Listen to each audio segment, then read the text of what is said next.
In this video, we will learn that you don't need complicated techniques to realize yourself. We will examine the ego, the true self, and the path to lasting happiness. The only obstacle to self-realization is the ego. The ego emerges when our true self is mistakenly identified with the body, thoughts, and emotions. Our true self is mistakenly identified with the body, thoughts, and emotions out of ignorance. Ignorance gives birth to the wrong idea in our minds that the true self is confined to the body and separate from the rest of the universe. Whereas, in reality, the true self is the pure consciousness and awareness of our consciousness, which is infinite and eternal. After misidentifying the true self with thoughts, the stream of thoughts creates the ego in our mind with stories, experiences, thoughts, and imaginations. The ego with its stories and thoughts makes us believe that we are our ego. But the ego is just thoughts, experiences, etc. That is why it is said that the ego is just thoughts. Because the ego convinces us that it is our real self, it is very difficult for us to recognize our true self. That is why the ego is the only obstacle. Therefore, the obstacle to self-realization is this false impression that we are the ego created by thoughts and believing itself to be the limited body and mind. The ego barrier must be overcome in order to self-realize. Self-realization is through direct experiential understanding and recognition of one's true nature as universal consciousness. That is, the true self is experienced. Self-realization is the realization that the true self is not separate from ultimate reality, but is actually identical with it. We will transcend the ego and become self-actualized when we understand that our ego is made up of stories, fantasies, and thoughts recorded by external objects, people, and places. There can be no ego when there are no external thoughts.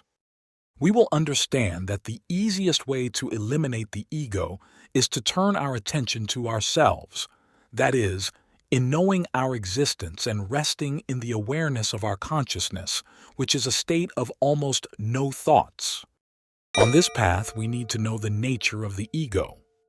It is the nature of our ego to be attached to external situations, persons, things, and places in order to exist.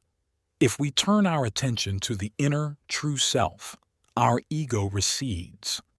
It does not need complicated procedures and complicated practices. Simply, since we know that the ego only exists when it is engrossed by external things, the ego recedes. The reason we get lost along with our ego's thoughts and imaginings is the identification of our true self, that is, our awareness, with the ego, which focuses its attention on external elements such as people, places, and things.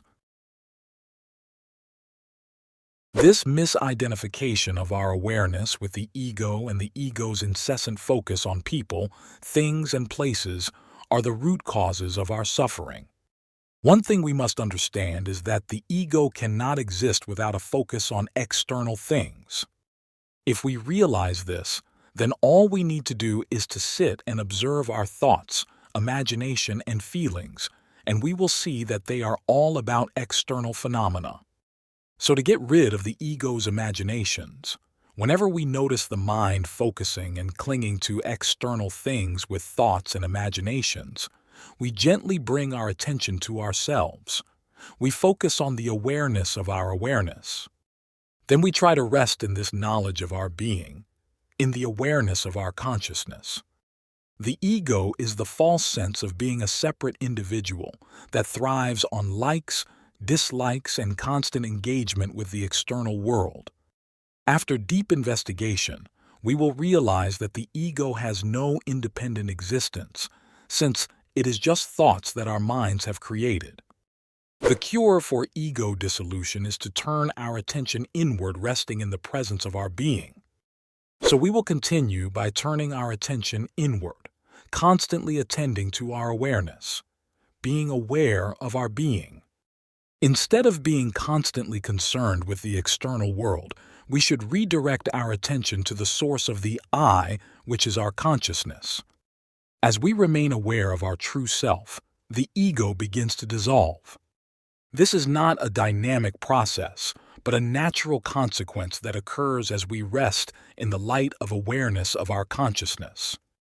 When we begin to turn our attention away from the ego's external focus on thoughts, places, things, and people, and focus on internal awareness, we experience the peace and happiness inherent in our true nature.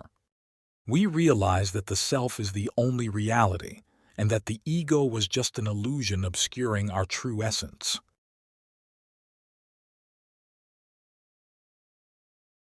Abiding in the self, we find lasting satisfaction and freedom from the suffering of our ego attachments, but even if thoughts arise, we believe them less, which brings That's the only thing we have to do.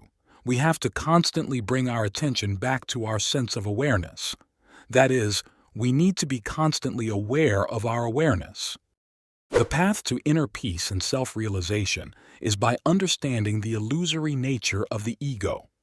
We can turn our attention inward, rest in the awareness of our true self, and allow the ego to dissolve naturally. This self-inquiry leads to the realization of the self beyond thoughts and feelings. As we become accustomed to turning inward when the mind tries to focus on external things, people, and places, we achieve more clarity in our mind because our mind is illuminated by the brightness of our awareness. No one found happiness in people, places, and things. When we find ourselves within, we will be free and happy. If you found this video helpful, please hit the like button and subscribe for more. Created by Elias Stasinos.